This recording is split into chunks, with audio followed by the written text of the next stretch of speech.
Bapa di sorga, kami bersyukur ya Tuhan karena Engkau sentiasa setia kepada kami. Engkau tidak pernah meninggalkan kami walau sesaat pun. Kemana saja kami pergi, Engkau sentiasa ada.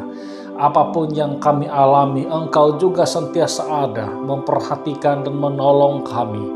Bapa, pada saat ini kami memberi waktu kepada diri kami untuk mendengarkan firman-Mu. Berikan kepada kami hati yang sungguh-sungguh siap untuk mendengarnya.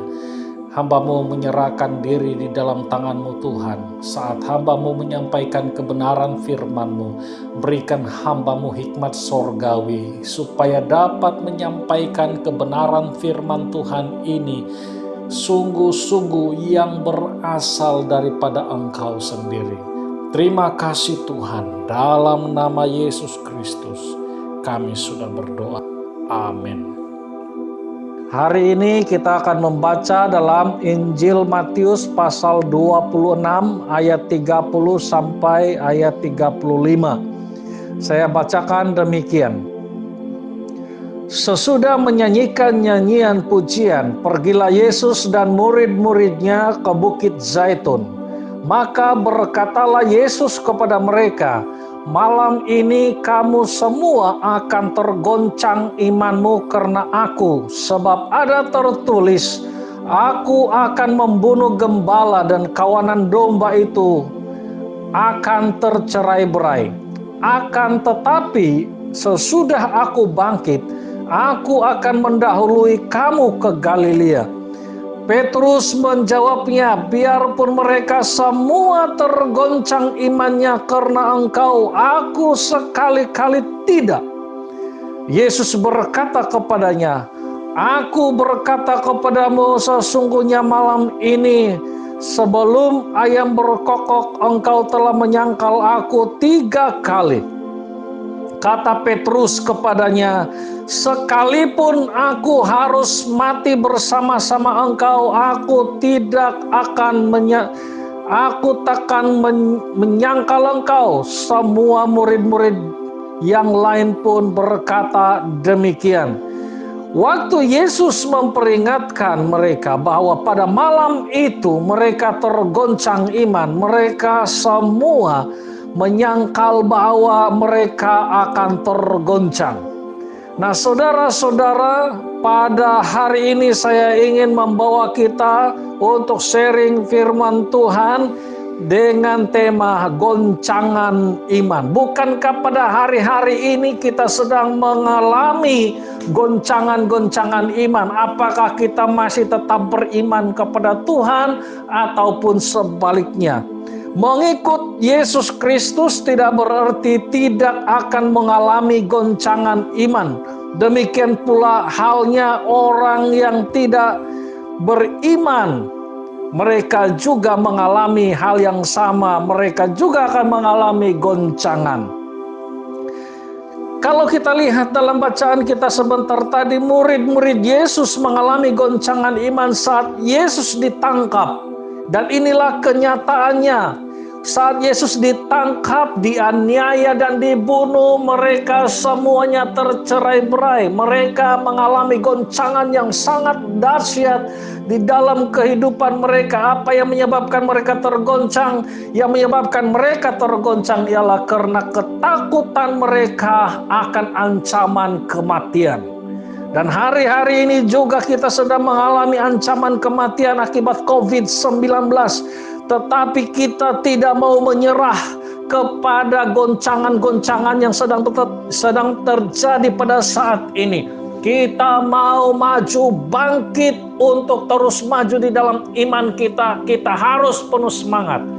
Saudara-saudaraku yang saya kasih dalam nama Tuhan Yesus Kristus, walaupun Rasul Petrus disebut di dalam Alkitab sebagai batu karang yang kukuh, namun dia tidak mendengarkan teguran daripada Tuhan Yesus. Petrus tidak membangun iman di atas dasar yang kukuh, yaitu Yesus. Petrus tidak membangun imannya atas dasar yang kuat. Dia mengandalkan dirinya sendiri. Dia Saat itu boleh dikatakan pada hari itu menjadi hari yang paling gelap di dalam hidupnya, karena dia telah menyangkal Tuhan penguasa langit dan bumi, yaitu Yesus Kristus. Saudara-saudara, supaya kita tidak tergoncang sedikit pun dan tidak membuat kita terjatuh, marilah kita dengan sungguh-sungguh senantiasa memperhatikan firman Tuhan, nasihat-nasihat firman Tuhan. Mari kita lihat apakah nasihat-nasihat firman Tuhan supaya kita tetap kuat, tidak tergoncang iman walaupun kita menghadapi pandemik yang sangat mengancam iman kita ini. Nah, saudara-saudaraku, yang pertama nasihat firman Tuhan ialah kita harus mengingati pesan Tuhan Yesus Kristus seperti yang dipesankan oleh Yesus kepada murid-muridnya. Dalam Matius pasal 28 ayat 16 merupakan penggenapan daripada apa yang tertulis dalam ayat 32. Yesus mengingatkan, akan tetapi sesudah aku bangkit, aku akan mendahului kamu ke Galilea. Yesus mengingatkan bahwa dia pasti akan bangkit dan akan mendahului mereka ke Galilea. Nah, saudara-saudara, sesudah Yesus bangkit dari kematian, benar-benar bahwa Yesus pergi mendahului mereka ke Galilea. Dan ini sangat penting untuk kita garis bawahi dan kita ingat senantiasa bahwa apa yang Tuhan Yesus janjikan, pesan Yesus itu pasti akan digenapi. Nah, saudara-saudara, apa janji-janji Tuhan di dalam kehidupan orang-orang yang percaya kepada Tuhan Yesus? Yesus menjanjikan kehidupan yang kekal kepada kita andainya kita tidak tergoncang iman dan tidak menyangkal Tuhan. Karena itu, mari kita terus maju dan percaya kepada Tuhan Yesus Kristus. Kita tidak mau mundur sedikit pun daripada iman kita. Meskipun kita tahu bahwa kita mempunyai banyak kelemahan, pelbagai kecurangan, atau apa saja masalah-masalah yang kita hadapi setiap hari, tetapi pastikan sedikit pun kita tidak mau mundur daripada iman kita kepada Tuhan Yesus Kristus. Nah, saudara-saudara, di dalam ayat 34, Yesus berkata kepada Petrus, aku berkata kepadamu, sesungguhnya malam ini sebelum ayam berkokok engkau telah menyangkal aku 3 kali. Petrus diberikan pesan oleh Tuhan Yesus bahwa pada malam itu dia akan menyangkal Yesus sebanyak 3 kali. Dan ini benar-benar terjadi. Benar-benar terjadi. Dalam Matius 26 ayat 27 kita dapat melihat bagaimana hal itu terjadi dengan tepat seperti yang dikatakan oleh Yesus Kristus. Nah, pesan Tuhan Yesus kepada Petrus dan murid-muridnya yang lain, dia mengingatkan bahwa semua yang akan terjadi ke depan dia sudah tahu, dan dia mengingatkan supaya murid-muridnya itu harus berjaga-jaga. Karena itu apa saja pesan Tuhan Yesus kepada kita, kita tidak boleh melupakannya sedikit pun. Nah, itu yang pertama. Bagaimana supaya kita tidak tergoncang iman? Apa nasihat firman Tuhan? Nasihat firman Tuhan ialah jangan kita sekali-kali lupa akan pesan-pesan Tuhan Yesus. Yang kedua ialah kalau kita sudah sadar, lembutkan hati dan kembali kepada Tuhan. Matius pasal 26 ayat 75. Dikatakan, maka teringatlah Petrus akan apa yang dikatakan oleh Yesus kepadanya, sebelum ayam berkokok, engkau telah menyangkal aku 3 kali. Lalu Petrus pergi keluar dan menangis dengan sedih sekali. Petrus saat dia mengingat bahwa apa yang dikatakan oleh Yesus benar-benar terjadi di dalam kehidupannya, apakah dia mengeraskan hatinya? Alkitab mengatakan bahwa dia sadar, dia kembali kepada Tuhan. Dia sangat sedih karena dia telah menyangkal Tuhan Yesus Kristus. Andainya pada hari ini ada di antara pendengar-pendengar di dalam rakaman suara ini, pada saat ini saudara mengingati ada suatu pelanggaran yang telah kita lakukan, mari kita ingat kembali, koreksi diri kita, jangan keraskan hati kita, kembali kepada Tuhan Yesus Kristus, bertobat dengan sungguh-sungguh seperti Paulus, seperti Petrus. Dia tidak membuang-buang waktu. Pada saat dia sadar, dia kembali kepada Tuhan. Dan saat dia kembali kepada Tuhan, dia menguatkan dirinya, bukan hanya dirinya, tetapi dia juga menguatkan saudara-saudaranya. Bahkan mereka maju terus dan tidak berundur sedikit pun, meskipun mereka harus menghadapi penganiayaan, tantangan yang lebih berat. Bahkan di antara mereka ada yang ditangkap, dianiaya, dan bahkan dibunuh. Petrus sendiri telah mati di dalam perjuangan imannya kepada Tuhan Yesus Kristus. Saudara-saudara, pada saat engkau sedang berhadapan dengan tantangan-tantangan di dalam kehidupanmu, ingatlah, berjuanglah terus seperti yang dilakukan oleh Petrus dan teman-temannya yang lain. Berjuang terus, kuatkan diri kita, kuatkan iman kita, semangat kawan-kawan kita, saudara-saudari seiman, supaya kita maju terus bersama-sama dengan mereka.